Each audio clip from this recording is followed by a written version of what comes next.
you know, as much as I might like to make fun of Kirito, I relate to him a whole lot in one regard, and that is the desire to go fast, to just constantly be going faster and faster and faster, just, can I fail faster? Because failing is very important. The faster you fail, the faster you know how to change course. You gotta constantly be assessing, where did things go wrong, where did things go right if you do succeed, and how can we replicate this so that it doesn't happen the same way again? Ultimately, anything that doesn't kill you makes you stronger, as they say, and what they mean by that is, if you're not dead, you can always try again. Even if you fuck up absolutely to the max, you're still alive, there's still a chance to try again. And as long as you learn something from your failure, you'll be even better off than you were before. In case anyone doesn't understand what that idiom means. Back in 2015, the success paradigms for YouTube's algorithm were readily apparent. MatPat had made a bunch of videos about how PewDiePie had grown so successful. He made videos about, like, what the algorithm is looking for. And it was self-evident in the fact that all the people who were successful, you could just look at what they were doing and copy it. And I figured it out pretty quickly. I copied it occasionally when I felt like I needed to grow, but I was always addicted to experimentation. I was always trying to do some semblance of whatever I wanted, but to package it in a way that might make somebody care. And that worked out really well, shockingly well. People more and more were interested in just seeing me do whatever I want, as opposed to trying to do something for them. I kind of touched on this in that Otaku Sanctuary video. But when you experiment a lot, you're bound to fail a lot, especially if you are deliberately working outside of the success paradigms that are supposedly in place. If you're going out of your way to create something entirely new, you have no idea if it's going to be liked or disliked, or even if it's going to be good or bad. I put out plenty of content that I don't even like, that I consider a failure. And there's way more content that never sees the light of day. The amount that I throw out, the amount of canceled projects that I have, some of which are gigantic. I have projects that I'll be working on for literally weeks, reach a point where I realize that the level of effort that it's going to take to complete it will not be worthwhile, considering what the reception of it will likely be, and I just tank the whole project. And this happens pretty regularly. And it wouldn't be so bad to be tanking these projects if not for the fact that if you disappear for a while because you're working on something that ultimately fails, and then something comes up in your personal life that also takes you away for a while, then you've now doubled the amount of time that it looks like you're not doing anything. And that is not a good look. I fucked my career up pretty badly earlier this year. And it wasn't because so much of doing whatever I wanted and experimenting. That was actually working out pretty well for a long time.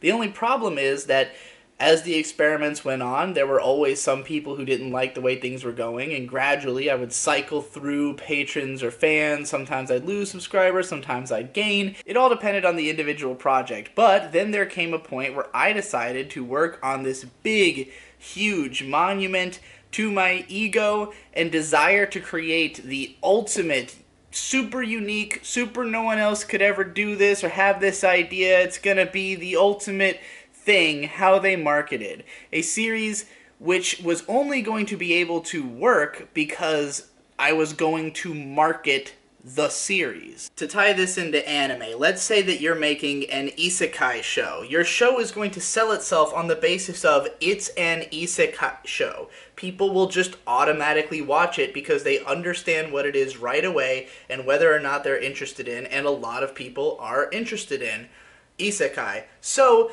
it's a pretty safe bet, but if you're making something that's totally out there and nobody can tell what it is on the surface, you're going to need a stronger marketing push, word of mouth spread, branding, and that's all what I was going to go for. But to do that is a big risk. You have to build yourself up over a lot of time. You have to really fucking hammer it in that your thing is cool. And your thing has to be cool in the first place for it to work. So I found myself in a really bad position because I spent like an entire month just working on prep work for how they marketed.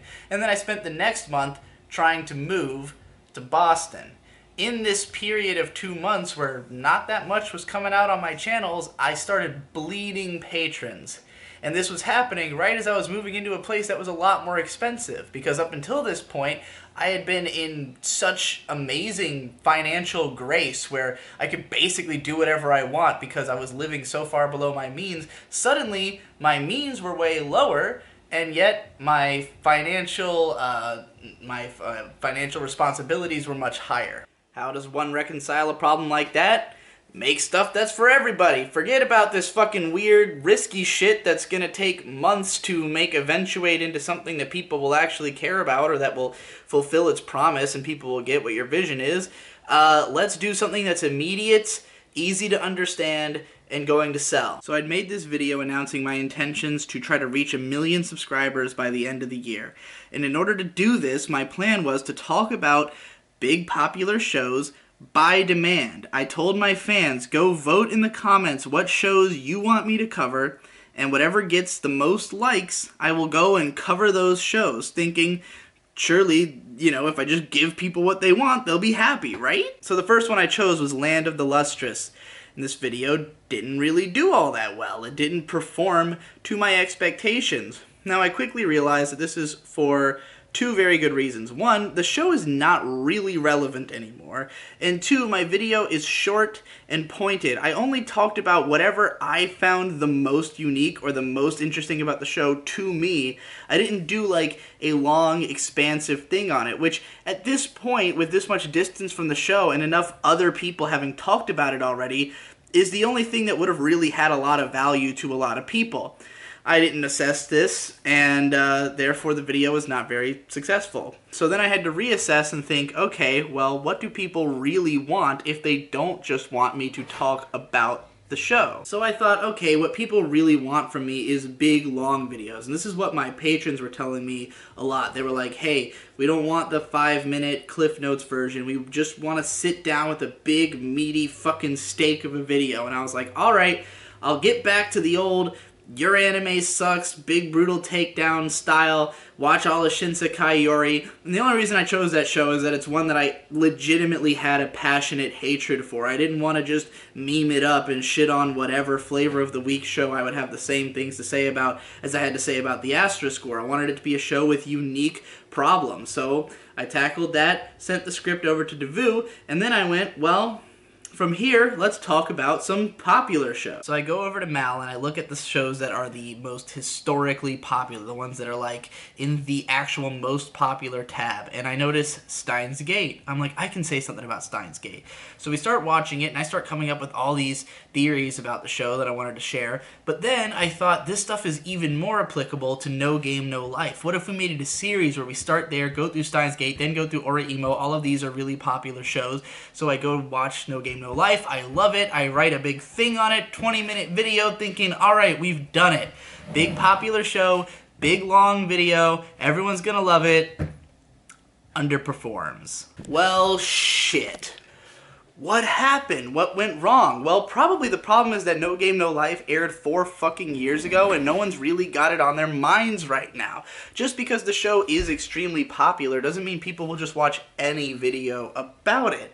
Now, this video is basically going in depth about this show in a way that might matter to you if you've got it on your mind, but I know for me personally, if I felt like, oh, I haven't rewatched that show recently enough to understand a deep analysis video of it, I might not go check it out. I mean, I would, because I will watch any analysis video, I don't give a shit, but, we're talking about a version of me that's not a psycho. This was pretty disheartening, because going into this month of videos that I was doing in August, I had 2 major goals.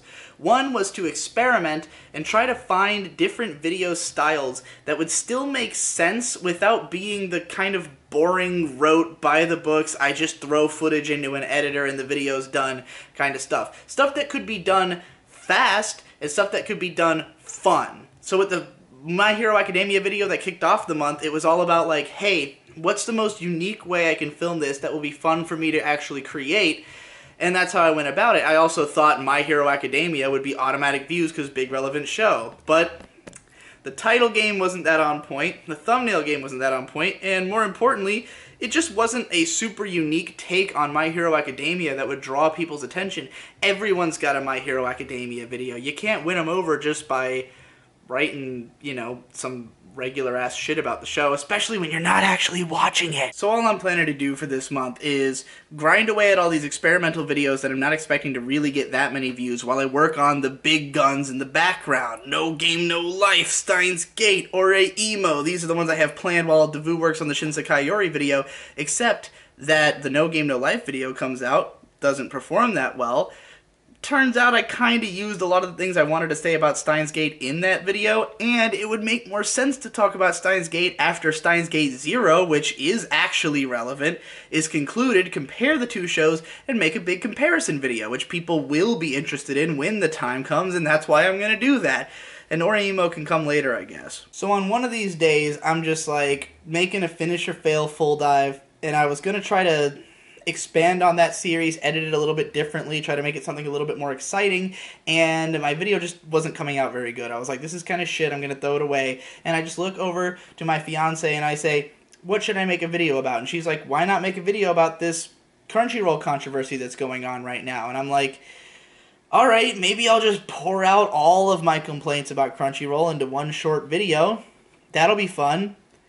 That video's got almost 1 million fucking views in less than a week. But it wasn't just that it got a whole lot of views, it's that I gained a whole lot of patrons and subscribers. Now, supposedly, patrons and subscribers aren't as into these short-form videos, they want the big, long, meaty stuff. But this video is just passionate. People like it because it was timely, it was passionate, it was saying something that was on a lot of people's minds, it was highly relevant. I was writing the zeitgeist. Let's think of culture as an ocean and events as waves. What I've been doing is going out to the ocean and saying, I need a boat that I can sail on this sea.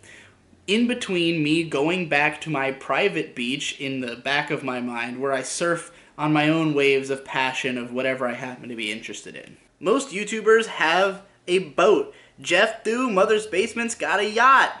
He sails around on his yacht, he looks at each wave that's coming, and he just catches all the people who are surfing that wave, and he drags them onto his boat, and he's like, come here, let me fucking tell you about the wave thing. And those people are like, cool. But he does the same thing every time. The idea is observe the trend, apply my formula to it, and sail on. But me, I'm not much of a boat guy. I'm much more of a surfer. I prefer to tackle every single thing on its own terms. It's why I don't have a consistent video style, and I never have, if you go back through my content, even though it was usually a written script that is of, you know, whatever length, and it is edited anime footage over it. They were always totally different from each other. It's not like I was doing reviews or like a standard length or anything.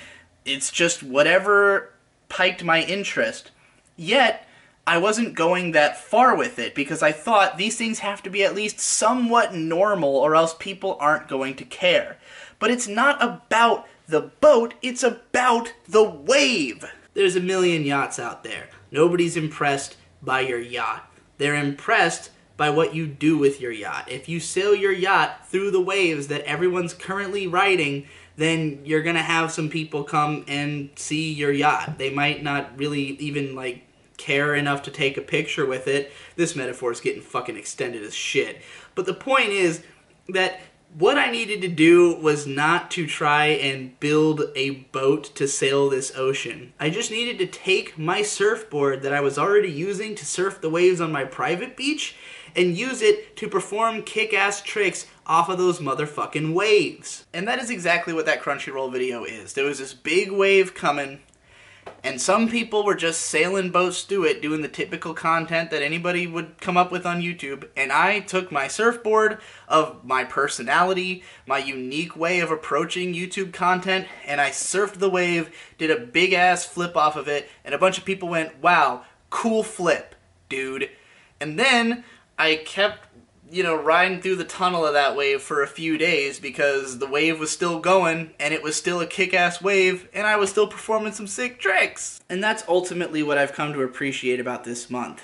What I have come to realize is that it's never been about the style of video. No one's ever really cared about the style of video. And I don't really listen to people when they tell me what they want anyways, because I know anything about marketing theory and that the customer never knows what they want, they just know what they like.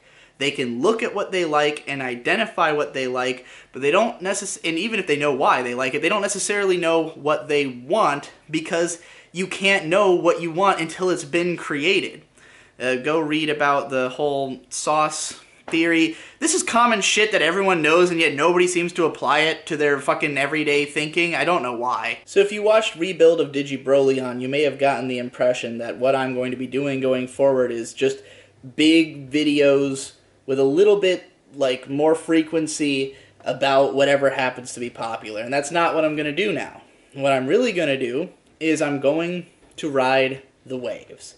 I'm going to pay better attention to what's going on in the ocean if I'm going to surf in public.